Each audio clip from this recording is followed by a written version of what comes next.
তোমরা যারা বর্তমানে ক্লাস 10-এ পড়ছো, তোমাদের জন্য ইতিহাসের প্রথম টেস্টের যে 4 নম্বর প্রশ্নগুলো আসতে পারে সেই প্রশ্নগুলো দেখে নাও।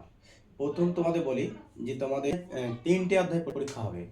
প্রথম অধ্যায় ইতিহাসের ধারণা, সেকেন্ড অধ্যায় সংস্কার বৈশিষ্ট্য ও মূল্যায়ন, আর তৃতীয় অধ্যায় প্রতিরোধ বিদ্রোহ। এই 3টি অধ্যায় পরীক্ষা হবে। এই 3টি অধ্যায়ের মধ্যে তোমাদের কি কি 4 নম্বর প্রশ্ন আসতে পারে সেই প্রশ্নগুলো দেখো। আর একটা কথা জেনে রাখো, তোমাদের 4 নম্বরে আসবে দুটো, 3টে অধ্যায়ে। মানে তোমাদের স্কুলে যদি কোনো স্কুলে দেবে 4টি, কোনো স্কুলে দেবে 5টি, তোমাদের করতে হবে 2টি, 4 দুগুণে 8। আর 8 নম্বরে আসবে 3টি, তোমাকে লিখতে হবে একটি। আর একটা কথা বলে রাখি, তোমাদের প্রথম অধ্যায়ে কোনো 8 নম্বর প্রশ্ন হবে না। তোমার দুটো অধ্যায় ইতিহাস, অর্থাৎ দুটো অধ্যায়ের আসবে কি কি, সংস্কার বৈশিষ্ট্য পর্যালোচনা আর প্রতিরোধ বিদ্রোহ। এইখান থেকে তোমার 3টে প্রশ্ন হবে, যে কোনো তোমাকে একটা লিখতে হবে। চলো দেখে নাও 4 নম্বর কোন কোন প্রশ্নগুলো আসতে পারে। 4 নম্বর প্রশ্ন দেখে নাও কি কি আসতে পারে। টিকাধর্মী প্রশ্ন, নারী ইতিহাস, নতুন সামাজিক ইতিহাস, পরিবেশের ইতিহাস। 2 নম্বর দেখে নাও আধুনিক ভারতের ইতিহাসের উপাদান রূপে রবীন্দ্রনাথ ঠাকুরের আত্মজীবনী, জীবন স্মৃতি গুরুত্বপূর্ণ কেন। 3 নম্বর দেখো সরলা দেবী চৌধুরানীর আত্মজীবনী, জীবন ও ঝরাপাতা গুরুত্বপূর্ণ কেন। 4 নম্বর আধুনিক ভারত ইতিহাসের উপাদান রূপে বঙ্গদর্শন সাময়িক পত্রের ভূমিকা। 5 নম্বর আধুনিক ভারতের ইতিহাসের উপাদান রূপে সোমপ্রকাশ সাময়িক পত্রের ভূমিকা। আরো দেখে নাও 4 নম্বরের প্রশ্ন কি কি আসতে পারে এই অধ্যায় থেকে। দেখে নাও কন্যা ইন্দিরাকে নিয়ে লেখা পিতা জওহরলাল নেহরুর চিঠিগুলি বিষয়বস্তু লেখো।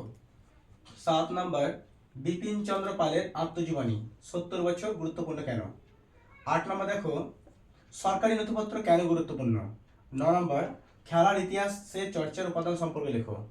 অর্থাৎ এই প্রশ্নগুলো ইতিহাসের ধারণা থেকে প্রথম অধ্যায় থেকে এই প্রশ্নগুলো করলেই আশা করি চলে আসতে পারে তোমাদের প্রথম ইন্টারেস্টে। চলো আরো দেখে নাও দ্বিতীয় অধ্যায়।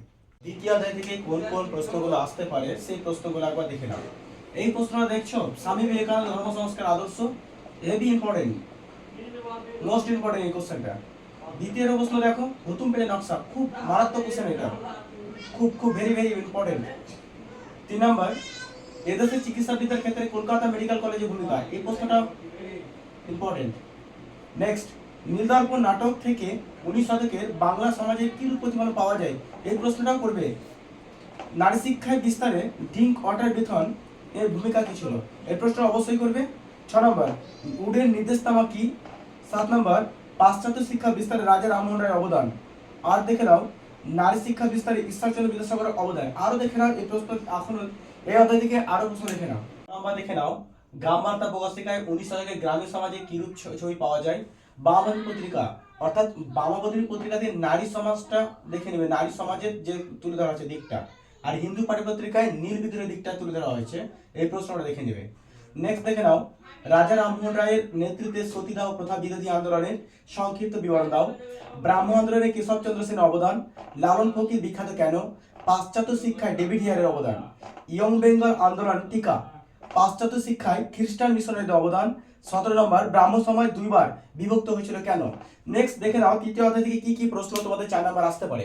তৃতীয় অধ্যায় থেকে কোন কোন 4 নাম্বার প্রশ্নগুলো আসতে পারে একবার ভালো করে দেখে নাও।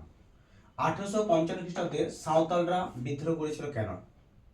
2 নম্বর বারাসাত বিদ্রোহ কি বা টিকা। সন্ন্যাসী ফকির বিদ্রোহ কি, কৃষক বিদ্রোহ ছিল, ব্যাখ্যা করো। খুব ভালো কোশ্চেন। নেক্সট ওয়াবি ফরাজি আন্দোলনের মধ্যে পার্থক্য। কোল বিদ্রোহ টিকা, মুন্ডা বিদ্রোহ টিকা। বাংলায় তিতুমিরের আন্দোলন গুরুত্ব লেখো। 7 নম্বর বিদ্রোহ অভ্যুত্থান বিপ্লব বলতে কি বোঝায়। 8 নম্বর চুয়ার বিদ্রোহ, কৃষক উপজাতি বিদ্রোহ। আর আমরা দেখব তোমাদের তৃতীয় অধ্যায় ও দ্বিতীয় অধ্যায় কোন কোন প্রশ্ন 8 নম্বরে আসতে পারে সেই প্রশ্নগুলো আগে দেখব। আগে একটা কথা বলে রাখি তোমাদেরকে, দ্বিতীয় অধ্যায় থেকে প্রশ্ন অনেকগুলো দিয়েছি, কিন্তু মনে রাখবে যে এখন পরীক্ষা মাধ্যমে যেহেতু অনেক দেরি আছে, তাই 3টে তোমাদের 8 নম্বর আসবে। তাই আমার জ্ঞানে বলে তোমরা একটা একটা করে 8 নম্বর প্রশ্নগুলোকে ধীরে ধীরে মুখস্থ করে রাখবে। যাতে দেখবে বছর শেষে তোমাদের একটা 8 নাম্বার তোমরা পেয়ে নিয়েছো। তাই এখন থেকে চিন্তা ভাবনা না করে তোমরা আস্তে আস্তে করে একটা একটা 8 নাম্বার মুখস্থ করো। আর প্রথম ইউনিট টেস্টের পরীক্ষা যেহেতু স্কুলে হবে, তাই যে 8 নাম্বার স্কুলে করাচ্ছে তোমাদের, সেই প্রশ্নগুলোকে জোর দিয়ে তোমরা এখন থেকে করো। চলো দেখে নাও দ্বিতীয় অধ্যায় থেকে কোন কোন 8 নাম্বার প্রশ্নগুলো আসতে পারে। ঠিক আছে, 1 নাম্বার, শিক্ষা বিস্তারে প্রাচ্য ও পাশ্চাত্যবাদী বিতর্ক কি? উচ্চ শিক্ষা বিস্তারে কলকাতা মেডিকেল কলেজের ভূমিকা।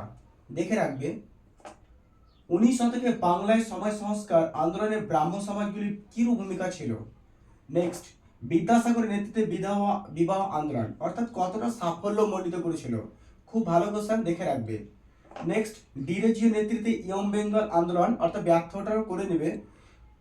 5, বাংলায় নবজাগরণের চরিত্র প্রকৃতি। নেক্সট, সতীদাহ প্রথা বিরোধী আন্দোলন, যতটুকু আছে সবটুকু করে নেবে। খুব ভালো কোশ্চেন, দেখে নাও তৃতীয় অধ্যায় থেকে কোন তৃতীয় অধ্যায় থেকে মাত্র দুটো প্রশ্ন করবে। এক, নীল বিদ্রোহ কেন করেছিল, আর সাঁওতাল বিদ্রোহ, এই দুটো করে রাখলেই হয়ে যাবে। চলো হলো প্রথম অধ্যায়, দ্বিতীয় অধ্যায়, তৃতীয় অধ্যায়, 3টি অধ্যায়ে তোমাদের 4 নাম্বার 8 নাম্বার প্রশ্ন দিয়ে দেওয়া হলো।